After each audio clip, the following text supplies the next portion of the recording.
네, 오늘 하나님께서 주시는 말씀은 누가복음 2장 28절에서 35절입니다. 저 한 절 여러분이 한 절 교독하겠습니다. 시몬이 아기를 안고 하나님을 찬송하여 이르되 주제여 이제는 말씀하신 대로 종을 평안히 놓아 주시는도다. 내 눈이 주의 구원을 보았사오니 이는 만민 앞에 예비하신 것이요 이방을 비추는 빛이요 주의 백성 이스라엘의 영광이니이다 하니 그의 부모가 그에 대한 말들을 놀랍게 여기더라. 시몬이 그들에게 축복하고 그의 어머니 마리아에게 말하여 이르되 보라 이는 이스라엘 중 많은 사람을 패하거나 흥하게 하며 비방을 받는 표적이 되기 위하여 세움을 받았고 또 칼이 내 마음을 찌르듯 하리니 이는 여러 사람의 마음의 생각을 드러내려 함이니라 하더라. 아멘. 누가는 다른 어떠한 복음서보다 예수님의 어린 시절에 대단히 관심을 많이 가지고 말씀을 기록합니다. 여러분 아시다시피 예수님의 탄생에 대한 기록은 마태복음과 누가복음 두 복음서밖에 없습니다. 오늘 본문 보시면 알겠지만 예수님이 태어나신 지 최소 아마 40일쯤 지나서 이제 정결 예식, 번제와 속죄제를 드리기 위해서 예루살렘 성전을 부모님과 함께 찾았던 이 이야기, 굉장히 유아적 이야기죠. 이 이야기가 누가복음에만 있습니다. 그리고 예수님이 12살 때 6월절 때 예루살렘의 성전을 방문했던 이야기도 누가복음에만 있습니다. 여러분 기억하시죠? 12살 때 예수님을 잃어버립니다. 부모님이 마리아하고 요셉이 잃어버려서 돌아가다가 아마 나사렛으로 돌아갔겠죠. 갈릴리 북쪽으로. 그러다가 하루가 지난 다음에 예수님이 없어진 사실을 알죠. 그리고 다시 돌아가가지고 3일 만에 예수님을 찾습니다. 내가 아버지 집에 있어야 될 것을 왜 모르십니까? 그렇게 또 이야기를 하죠. 그 대목입니다. 그게 바로 누가복음에만 있습니다. 다시 말해서 누가는 다른 복음서와 같이 예수님의 어떤 삶, 생애, 요한복음 같은 경우는 예수님의 마지막 생애를 가장 깊게 다루죠. 일주일을 어느 복음서 못지않게 예수님의 죽으심과 부활을 가장 집중했다면 누가는 예수님의 어린 시절들을 다른 복음서보다 좀 더 깊게 다루고 있습니다. 오늘 본문 바로 예수님을 찾았던 그 기사, 그 이야기, 성전을 찾았던 마리아와 요셉이 이 시몬으로부터 받게 되는 어떤 하나님의 계시, 오늘 이 말씀을 통해서 어떤 하나님이 예비하신 말씀의 은혜를 받기를 사모합니다. 22절 먼저 보겠습니다. 모세의 법대로 정결 예식의 날이 참에 아기를 데리고 예루살렘에 올라가니 이렇게 나와 있습니다. 모세의 법대로 이렇게 나와 있죠. 모세오경은 모세가 쓴 겁니다. 그거를 잊으시면 안 되고요. 예수님도 그렇게 믿었고 창세기를 어떻게 모세가 알았을까? 창조의 기사를 어떻게 알았을까? 예수님도 모세로 인정하고요. 복음서들도 모세로 인정을 합니다. 하나님의 계시가 있으면 안 될 게 없죠. 모세의 율법을 이야기를 합니다. 아이를 낳은 여인은 성전에 나와 이제 번제와 속죄제를 드리는 것이 이제 모세의 율법이죠. 그런데 아기를 낳고 바로 나올 수는 없었습니다. 여러분 기억하실 겁니다. 딸을 낳으면 며칠이죠? 며칠이에요? 예, 66일인데 결국은 도합해서 결국은 80일이 되죠. 그리고 아들을 낳으면 40일입니다. 도합하면. 그래서 아들을 낳으면 40일 동안은 나올 수가 없었고요. 딸을 낳으면 80일. 왜 2배가 되는지 그 이유는 잘 모르겠습니다. 하나님께서 그렇게 만들으셨어요. 근데 이제 중요한 것은 이 기간이 차면 이제 정결 예식, 오늘도 보면은 그 purification rite이라고 되어 있죠. 정결 예식을 지키기 위해서 이제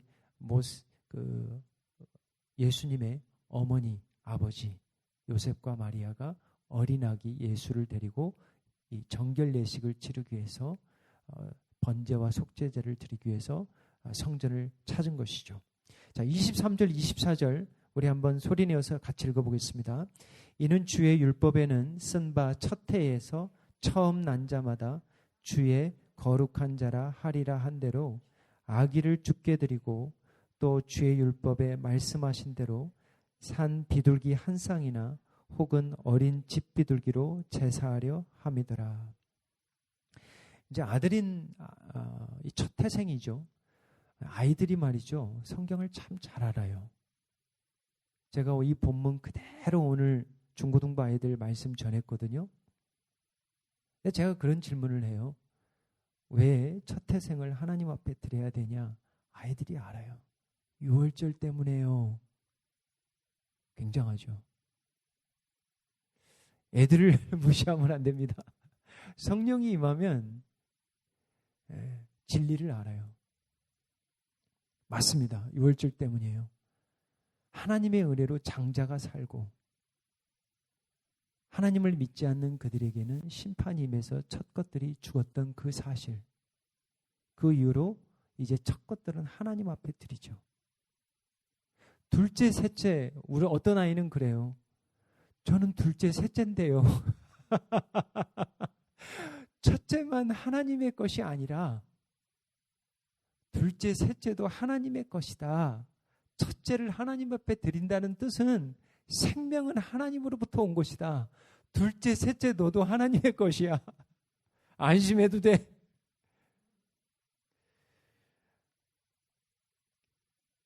말씀하신 대로 여기 보면 말씀하신 대로 나왔습니다. 여러분, 어떤 사람들이 은혜를 받냐면 말씀하신 대로 살아갈 때 하나님의 은혜가 임해요. 꼭 놓치지 마시기 바랍니다. 은혜가 언제 오냐? 말씀으로 하나님, 내 능력, 내 생각으로는 안 되는데 하나님을 보면, 하나님을 믿으면 믿게 돼요. 환경을 보면 믿어지지가 않아. 근데 말씀을 믿으면, 그 말씀에 살아계신 하나님을 믿으면 그 믿음 가운데, 말씀 가운데 하나님의 은혜가 임해요. 할렐루야. 오늘도 보시기 바랍니다. 에이, 여보 피곤한데, 힘든데, 그냥 하나님 아시잖아. 뭐 삶이 예배인데 굳이 뭐 짐승 드리고 뭐 성전에 갈 길도 먼데 힘들지 않아? 그렇지 않아요. 말씀대로 살아갈 때 임하는 거예요. 예수님께 하나님께 드리기 위해서, 예수님을 드리기 위해서 나왔고요. 그리고 이제 산모를 위해서는 속죄제를 드려야 되는데 아시겠지만 피를 흘려 부정한 이 산모는 속죄제를 드림으로 하나님과의 관계가 회복돼야 됐습니다. 최소한 그래서 40일이 지난 것 같아요. 예수님이 태어난 지. 그래서 여러분 아시겠지만 이 번제 드릴 때는 어린 양을 드리는 것이 마땅한데요. 나중에 이제 민수기 같은 데 보면은 이 아이를 데려오지 못할 때는 상응한 속전, 세겔 같은 걸로 드려도 됐습니다. 그런데 이제 요셉과 마리아는 아이를 직접 데리고 나온 거죠. 여기서 이제 한 가지 또 하나 깨달을 것은 우리 아이들, 여러분의 아이들 어렸을 때 교회 왔잖아요. 그거 마음에 있습니다. 그거 어디 가지 않아요. 부모와 함께 따라와서 예배드리는 그거 애들 다 가지고 있어요. 부모님들 기도하시죠. 돌아올 줄 믿습니다. 요셉과 마리아는 어린 아기 예수님을 데리고 이 땅에 하나님께서 은혜를 받고 말씀대로 성전을 찾았습니다. 억지가 아닌 기쁨으로 오셨어요. 24절 말씀을 자세히 보니까 보면은 우리가 한 가지 힌트를 알 수 있는데, 주의 율법에 말씀하신 대로 산비둘기 한 쌍이나 혹은 어린 집 비둘기 둘로 제사하려 함이라. 사실은 성경에 보면 번제는 어린 양으로 드릴 수가 있고요, 속죄제는 이런 비둘기로 또한 드릴 수도 있었습니다. 그런데 레위기 12장 8절에 보면 이런 말씀이 있어요. 한번 같이 읽어보겠습니다.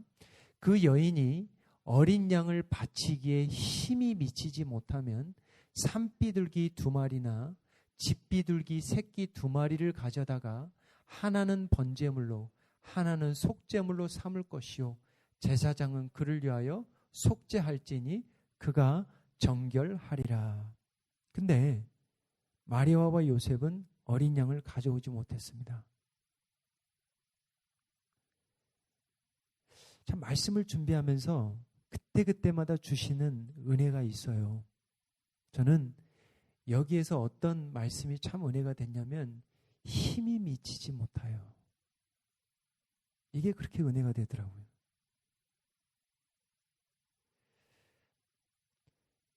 넉넉하면 왜 못 드리겠어요? 남들 넉넉하게 드리는데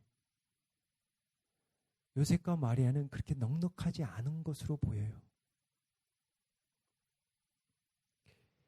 여러분, 우리의 삶도 그래요. 하나님 앞에 넉넉하게 드리고 싶은데 그러지 못할 때 많거든요. 자녀들도 마찬가지예요.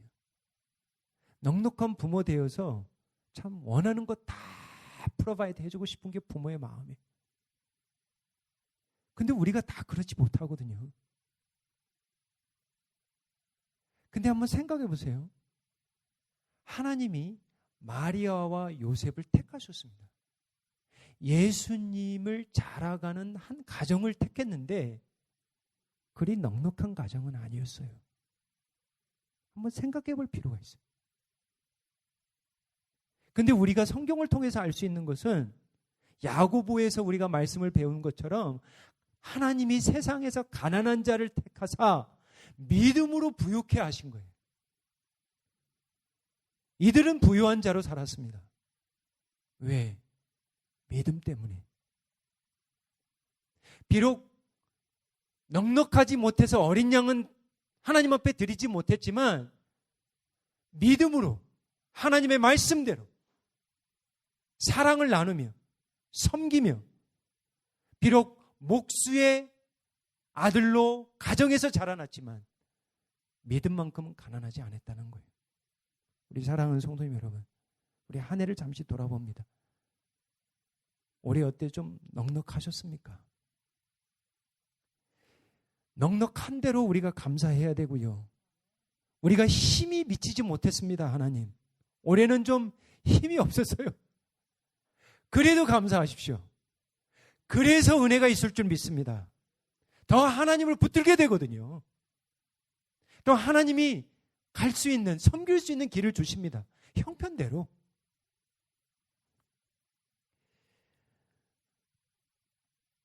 (25절) 그 다음 구절인데요. 요셉과 마리아가 예루살렘 성전에서 제사 드리던 날에 드리고만 간 게 아니에요. 어떤 한 사람을 만납니다. 아니, 사실은 두 사람을 만나요. 시므온과 또 한 여인을 만나죠. 누구죠? 안나죠. 안나. 오늘은 안나에 대해서는 말씀을 안 하고요. 이 시므온이라는 사람이 나오는데 25절에 보면 시므온이라는 사람이 있으니 이 사람은 의롭고 경건하여 이스라엘의 위로를 기다리는 자라 성령이 그 위에 계시니라. 몰라요, 이 사람이 어떤 사람인지는. 근데 의롭고 경건하고 한 가지를 삶에 있어서 가장 기다리는 게 한 가지가 있는데 위로입니다. 위로. 하나님의 위로. 하나님이 약속하신 위로. comfort, consolation. 근데 그 위로는 하나님만이 주셔야 돼요. 이 세상에서는 이 위로를 받을 수가 없는 거예요. 종교 지도자는 여러분 아시죠? 그 당시에 성전이 은행의 역할을 할 정도였으니까. 여러분, 성전이 은행 역할을 했다니까요. 돈이 가장 많은 곳이 어디였냐? 성전이었어요. 그만큼 차고 넘쳤습니다. 근데 많은 지도자들이, 종교 지도자들이 타락해버렸어요. 소망이 없어요. 정치 지도자들도 그 당시에 마찬가지입니다. 자기 만족, 자기 영광, 자기 권세, 자기 배, 자기 이익을 위해서 하나님을 경외하지 않고 살았던 그 시대입니다. 그래서 시몬이 기도 중에, 금식 중에 하나님을 간절히 기다리는데 하나님이 약속하신 그 메시아, 그 메시아를 기다리고 있었던 거죠. 26절입니다. 그가 주의 그리스도를 보기 전에는 죽지 아니하리라 하는 성령의 지시를 받았더니, 그가 마지막으로 죽기 전에 마지막으로 그가 그렇게 보고 싶었던 것이 뭐냐면 하나님이 약속하신 그 메시아, 그 구원자, 그 주님, 그분을 만나기를 원했습니다. 그리고 하나님이 약속하셨어요. 죽기 전에 내가 볼 것이다. 너는 결코 죽지 않을 것이다. 반드시 메시아를 볼 것이다. 기다렸습니다. 영어 표현 중에 보면 버킷리스트라는 게 있죠. 버킷리스트. 뭐죠? 죽기 전에 하고 싶은 일들. 여러분은 죽기 전에, 여러분의 생명이 다하기 전에 하고 싶은 것이 있으면 뭘까요? 각자 나름대로 있을 겁니다. 시므온은 예수님을 만나는 것이 소원이었습니다. 의로운 삶, 경건의 삶, 이런 삶의 동기가 뭐였냐면 뭐예요? 예수님 만남이 동기예요. 여러분 잘 한번 생각해 보세요. 내가 왜 의로워야 돼? 내가 왜 경건해야 돼? 내가 왜 믿음으로 살아야 돼? 여러분, 예수님 만나는 날 옵니다. 그게 동기가 돼야 돼요. 만나는 날이 와요. 곧 옵니다.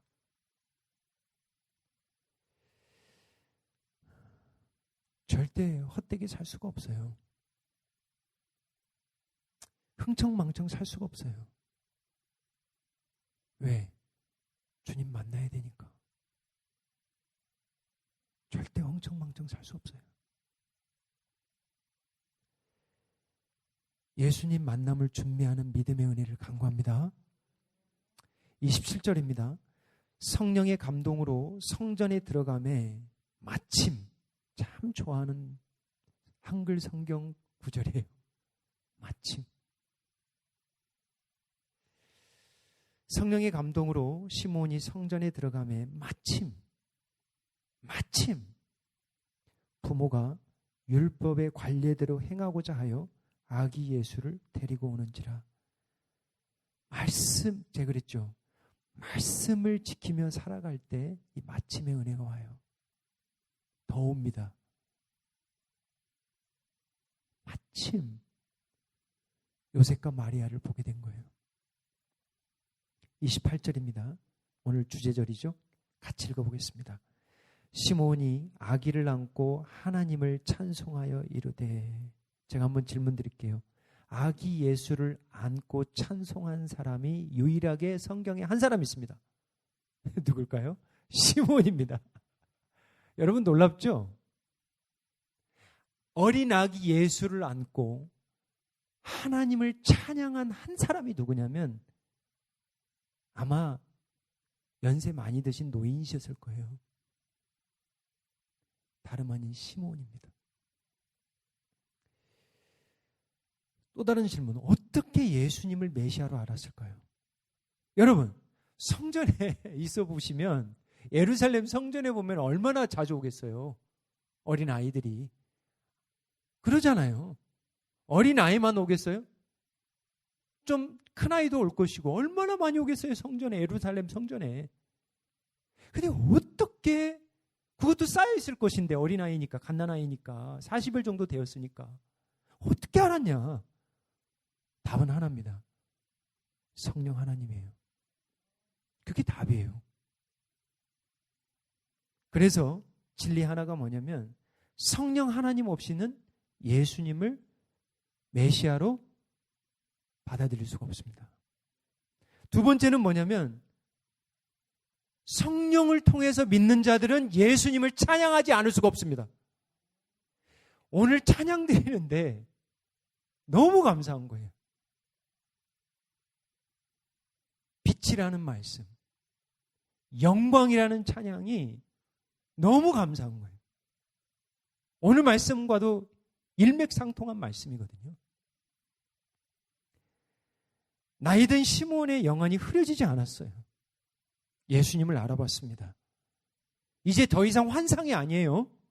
환상 중에 하나님을 만난 것도 아니고 진짜 자기의 눈으로 하나님의 얼굴, 하나님이 보내시고자 하는 그 메시아, 아브라함에게 약속하신 그 씨, 그 상속자, 그 자손을 통해서 모든 족속이 구원을 받겠다는 그 메시아, 다윗의 자손, 다윗의 아들로 오셔서 이 땅을 통치하시는 만왕의 왕, 자기 눈으로 보게 된 거예요. 이사야를 통해서 약속하신 그 한 아기, 그 아기의 어깨에는 정사가 매였고, 기억나시죠? 원더풀, 기묘자라. 권사님 한번 저하고 해볼까요? 원더풀, 기묘자라.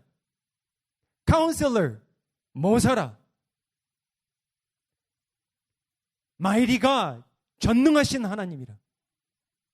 Everlasting Father, 영존하신 아버지라. 성삼위 하나님을 이야기하죠. 그 다음 뭐죠? Prince of Peace, 평강의 왕. 그분이 지금 자기 눈앞에 있는 거예요. 처녀가 한 아이를 잉태하리니 아들을 낳을 것이요 그 아들을 임마누엘이라 하라. 그 임마누엘 하나님이 자기 눈앞에 있는 거예요. 여러분 찬송하겠어요? 안 하겠어요? 여러분 찬송하겠어요? 안 하겠어요? 자연스러운 거예요, 여러분. 이게 자연스러운 거라니까요.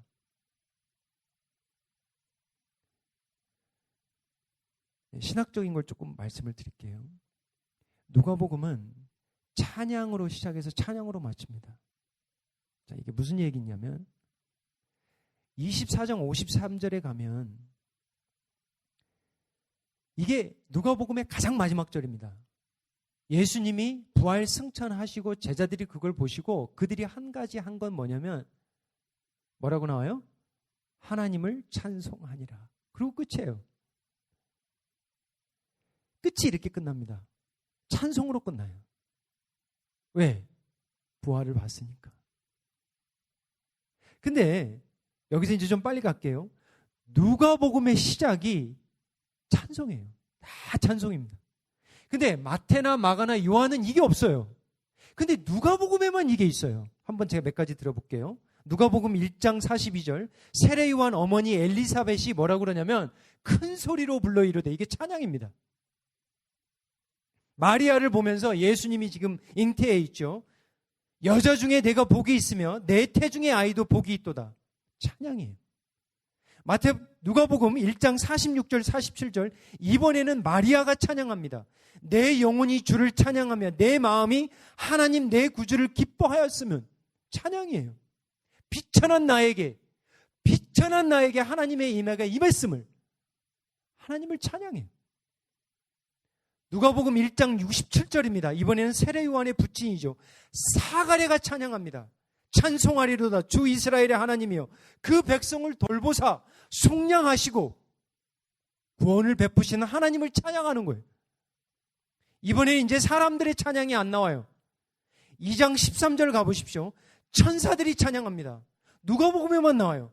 호련히 수많은 천군이 그 천사와 함께 하나님을 찬송하여 이르되 지극히 높은 곳에서는 하나님께 영광이요, 땅에서는 누구에게?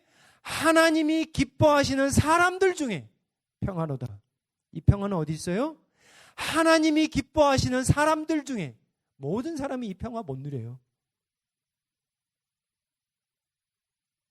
천사들이 찬양하는 거예요. 그러니까 누가는 찬송으로 시작해서 찬송으로 끝나요. 오늘 2장 28절 다시 돌아옵니다. 나이든 시몬이 찬양해요. 아기를 안고 하나님을 찬송하여 이르되.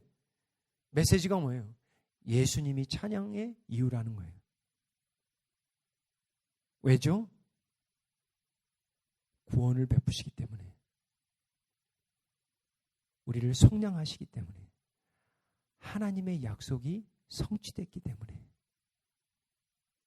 하나님의 약속의 약속이 드디어 성취됐기 때문에. 드디어 육신을 가지고 이 땅에 오셔서 우리를 위해 십자가로 향하는 걸 보았기 때문에. 우리 성도님들 이번 주, 지난주 한 주간 아마 모르긴 몰라도 성탄절에 관련된 찬양 많이 들었을 겁니다. 많이 들었죠? 저도 많이 들었습니다. 이 할렐루야 김종인 집사님 그 찬양 여러 버전이 있는데 저 많이 들었습니다. 이번. 얼마나 감사한지 몰라요. 노래가 많은 노래가 있습니다. 민요가 있고 가요가 있고 뭐 트로트가 있고 뭐 많죠. 전통 가요가 있고. 근데 진짜 하나님이 받고 싶어 하는 노래는 어떤 노래냐면 하나님을 찬양하는 노래예요. 그렇다고 해서 민요나 가요가 나쁘다는 얘기는 아닙니다. 그것에서도 그 나라의 정서가 있어요.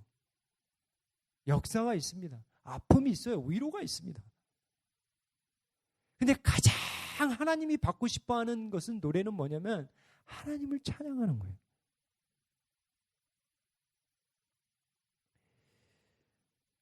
하나님을 찬양하는 것은 대단히 구약적입니다. Very Old Testament. 무슨 얘기냐면 구약의 옛 언약 백성들이 하나님을 언제 찬양하냐면 대표적인 때가 뭐냐면 하나님이 그들을 방문하셨을 때, 하나님이 그들을 구원하실 때, 막 홍해 바다를 가르고 막 하나님이 그들을 구원하실 때, 그들을 속량하실 때 모세가 찬양하는 거예요. 마리아가 미리암이 찬양하는 거예요. 드보라가 찬양하는 거예요. 왜? 하나님이 우리를 방문하셨구나. 하나님이 우리와 함께 하시는구나. 하나님이 우리를 구원하셨구나. 이때 찬양해요. 엘리사벳이, 마리아가, 천사들이 왜 시몬이 찬양하냐? 하나님이 우리와 함께 하시는구나. 하나님이 우리를 방문하셨구나. 친히 오셨구나. 육신을 가지고 오셨구나. 찬양하지 않을 수가 없는 거예요. 구원의 노래로 찬양하는 거예요. 너무 감동되니까, 너무 감사하니까. 29절입니다. 그래서 이렇게 기도하는 거예요. Sovereign Lord, Sovereign Lord, 전능하신 주님. 전능하신 주님이 드디어 보내셨군요. 드디어 약속하신 메시아가 오셨군요. 아브라함의 그 자손, 다윗의 자손이 드디어 오셨군요. Sovereign Lord, 전지전능하신 주님. 이제는 말씀하시는 대로 종을 평안히 놓아 주소서. 제가 이제 죽어도 됩니다. 제 이제 죽어도 되겠습니다. 평안히 갈 수 있습니다.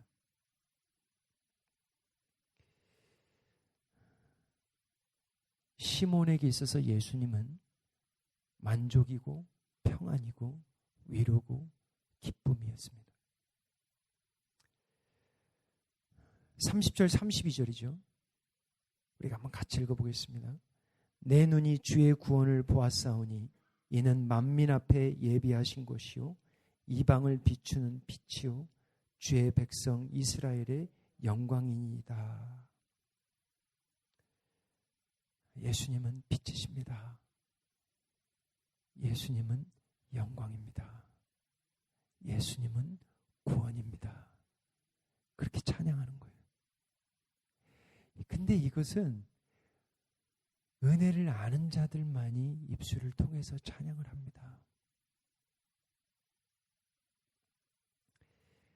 내 눈이 주의 구원을 보았사오니, 내 눈이 주의 구원을 보았사오니. 여러분, 죽기 전에 무엇을 보기를 원하십니까? 이제 새해가 오는데 무엇 보기를 원하십니까? 시몬은 계속해서 예언합니다. 34절입니다. 같이 읽어보겠습니다. 시몬이 그들에게 축복하고 그의 어머니 마리아에게 말하여 이르되, 보라, 이는 이스라엘 중 많은 사람을 패하거나 흥하게 하여 비방을 받는 표적이 되기 위하여 세움을 받았고. 참 놀라운 예언이죠. 예수님을 통해서 흥한 자가 있을 것이고 패한 자가 있을 것이다. falling 한 자가 있을 것이고 rising 하는 자가 있을 것이다. 예수님이 그들의 표적이 될 것이다. 비방의 표적이 될 것이다. 누가복음에서 처음으로 예수님의 고난과 죽음을 예언한 사람은 다름 아닌 시몬이었습니다.